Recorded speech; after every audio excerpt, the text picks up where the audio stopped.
والمرسلين أما بعد أعوذ بالله من الشيطان الرجيم بسم الله الرحمن الرحيم اللهم صل على سيدنا ومولانا محمد وعلى آل محمد وبارك وسلم۔ حضرت ذیبکار معزز علماء کرام، صاحبزادہ محمد اعظم صاحب اور آج کی اس بزم کی صدارت ہمارے دل کا چین، آنکھوں کی ٹھنڈک اور اہل سنت کی ایک ایسی شخصیت جو علم کے میدان میں وقت کے تقاضوں کے عین مطابق دین متین کی جو خدمت سر انجام دے رہی ہے، الحمدللہ ایسی شخصیات کی اہل سنت کو شدید ضرورت ہے۔ میری مراد درگاہ ابو البیان رحمۃ اللہ تعالی علیہ سے تشریف لائے حضرت قبلہ پیر محمد رفیق احمد مجددی نقشبندی زیدہ شرفہ۔ اس کے علاوہ اسٹیج پہ جتنے مشائخ تشریف فرما ہیں، اللہ کریم اہل سنت پر سب کا سایہ تا دیر سلامت رکھے۔ میں بہت مختصر گفتگو، چند منٹ کی گفتگو کر کے تو ہم جانشین ابو البیان کا صدارتی خطبہ سماعت کریں گے۔ اللہ کریم سے دعا ہے اللہ کریم اس خانقاہ کو، اس کے صاحبزادگان کو ہمیشہ سلامت رکھے، اپنی رحمت کرم کے حصار میں رکھے۔ میں تصوف کی ایک دو بات آپ سے عرض کر کے اجازت چاہوں گا۔ کہا جاتا ہے کہ تصوف حال ہے، قال نہیں ہے۔ یہ کہنے کی چیز نہیں ہے، یہ تو کوئی صاحب حال بتا سکتا ہے۔ اور یہ تصوف سے قبل اسے زہد کہا جاتا تھا، اور جب اسے علم کا نام دیا گیا تب سے اسے تصوف کہا گیا۔ صوفی کسے کہتے ہیں؟ تصوف ہے کیا؟ یہ معرفت الہی کا نام ہے، عشق مصطفیٰ کا نام ہے، معرفت رسول کا نام ہے، رزق حلال۔ صوفیاء نے لکھا ہے تصوف کی شرائط میں سے رزق حلال۔ شیخ عبد القادر جیلانی کا وہ سیب والا واقعہ آپ جانتے ہیں کہ رزق حلال تصوف کی بنیاد بنتا ہے۔ حضرت بایزید بستامی رحمۃ اللہ تعالی علیہ ایک دن اپنی والدہ کے پاس آئے تو آ کے کہنے لگے کہ بڑے دنوں سے عرفان کی منازل رکی ہوئی ہیں، وہ جو کیفیات ہیں میں ذکر کرتا ہوں، تلاوت کرتا ہوں، مجاہدہ کر رہا ہوں، لیکن عرفان کی منازل طے نہیں ہو رہے، وجہ کیا ہے؟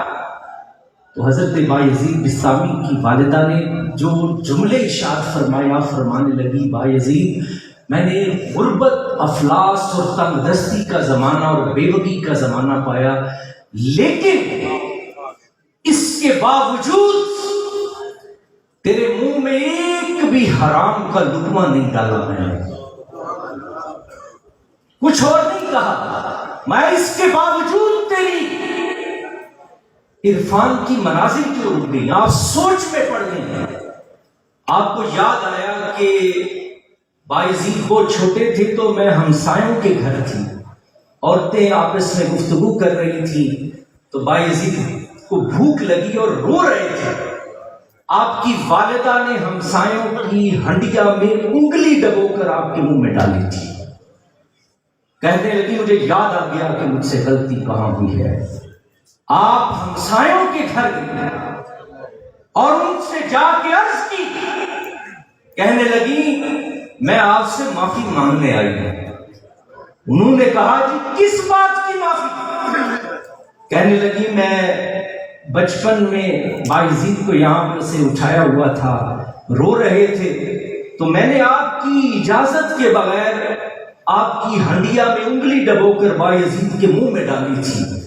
آج اس کی عرفان کی منزلیں رکھی ہوئی ہیں، اور یہ شرائط میں سے ہے. مشتبہ رزق یہ بھی تصوف ہے, یہ بھی صوفیزم ہے. ہماری مجلس میں صاحبزادہ رفیق احمد مجدد صاحب بیٹھے ہیں. میں انہیں جدید صوفی کہتا ہوں. صوفی کون ہوتا ہے؟ جو وقت کے تقاضوں کو نبھاتا ہے. صوفی کبھی قدیم نہیں ہوتا, یہ یاد رکھیے. صوفی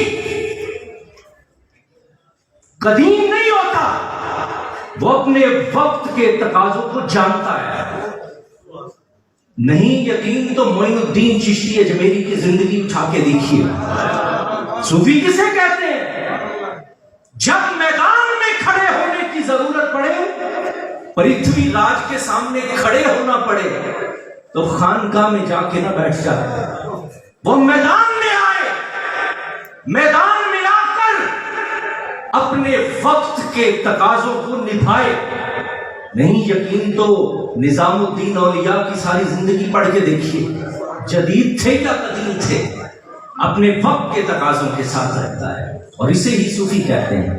آخری بات عرض کر رہا ہوں, اشفاق صاحب کا نام آپ جانتے ہیں, بزرگ میں تلقین شاہ کے نام سے جانتے ہیں. وہ کہتے ہیں میں اٹلی سے واپس آیا تو خشک علم پڑھ پڑھ کے تو اکتا چکا تھا.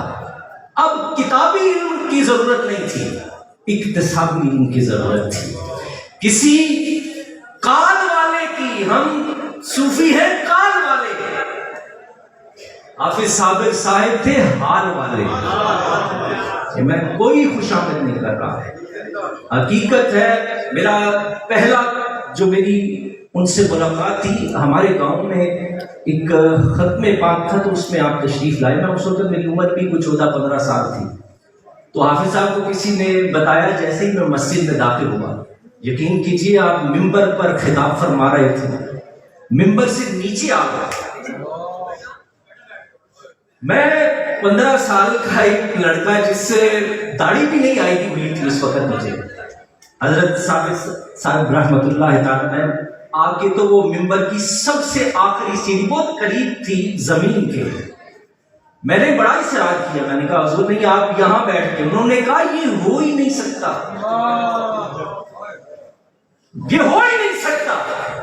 یہ جو الامر فوق الادب ہے نا, یہ خواص کے ہاں نہیں ہوتا, وہ الادب فوق الامر کہتے ہیں. ادب سے آگے کون سی چیز ہے؟ جس نے ادب نہ سیکھا اس کے علم کا بھی اسے کوئی فائدہ نہیں ہے. تو میں جو بات کر رہا تھا کہ یہ وہ اشفاق صاحب کہتے ہیں کہ میں کال والوں سے تنگ آ چکا تھا, اب کسی صاحب حال کی ضرورت تھی. تو میں اپنے پیر صاحب حضرت پیر فضل شاہ صاحب رحمۃ اللہ تعالی علیہ, یہ حضرت میاں میر قادری کے سامنے ان کی قبر اطہر بھی موجود ہے. اتنی روحانی جگہ ہے آپ تصور بھی نہیں کر سکتے. تو وہ ان کے پاس آ گئے, کہتے ہیں میں نے ان سے آ کے سوال کیا جی صوفی کسے کہتے ہیں, اور مجھے جواب کتابی نہیں چاہیے, میں وہ سارے جانتا ہوں جو کچھ کتابوں میں لکھا جا چکا ہے. کہتے ہیں مجھے حضرت پیر فضل شاہ صاحب نور والوں کا ڈیرا انہیں کہا جاتا ہے. پیر فضل شاہ صاحب نے پتہ ہے کیا فرمایا؟ فرمایا صوفی اس مونڈے کو کہتے ہیں جس پہ سر رکھ کے رویا جا سکے. صوفی مونڈے کو کہتے ہیں. کس مونڈے کو؟ آپ سمجھے نہیں کیا کہہ گیا اللہ کا بندہ. صوفی وہ ہے جس کے کندھے پہ سر رکھ کے بندہ اپنا دکھ سنا سکے, رویا جا سکے, اپنے دل کی بھڑاس نکالی جا سکے, وہ صوفی ہوتا ہے. میں معذرت چاہتا ہوں, نعت خانوں کی طرح میں مقطع کہتا جا رہا ہوں. حضرت محبوب الہی رحمت اللہ تعالی علیہ سارا دن لوگوں کے دکھ سنتے تھے. تو آپ بیمار پڑ گئے تو مریدین نے آپ کو آرام کی خاطر لوگوں سے ملنے سے روک دیا. جو لوگ سارا دن خانقاہ پہ آ کے اپنے دکھ سنایا کرتے تھے, جب شام ہوئی تو حضرت محبوب الہی نے مریدین کو بلایا، کہا آج وہی بندہ مجھے دکھ سنانے ہی نہیں پہنچا۔ انہوں نے کہا جی اتنے ہاں بندہ آنے نہیں دیتا، ڈاڈا خلیفہ جڑا ہوتا ہے نا وہ پیر تک پہنچا ہی نہیں دیتا۔ وہ کہتے ہیں کہ ہم نے نہیں آنے دیا کسی کو بھی، وہ سارے چلے گئے۔ حضرت محبوب الہی کہتے ہیں ذات تم نے یہ کیا ظلم کیا، جانتے ہو یہ لوگ جو سارا دن اپنے دکھ لے کے آتے ہیں، میں شام کو وہ سارے دکھ اٹھا کر اپنے بھی اس میں ڈال کے رب کی بارگاہ میں پیش کر دیتا ہوں، میرا رب ہمارے سارے دکھوں کو ڈال دیا کرتا ہے۔ صوفی ایک ایسی ٹھنڈی ہوا کے جھونکے کو کہتے ہیں جو مردہ دلوں کو بھی سیراب کر دیتی ہے۔ اللہ اس خانقاہ کو آباد رکھے۔ حافظ صابر صاحب یہ صاحب حال تھا، صاحب قال نہیں تھا۔ آپ سارے لوگ اس بات کے گواہ ہیں۔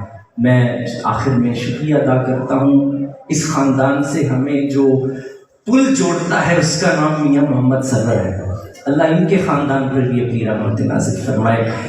وآخر دعوانا الحمدللہ۔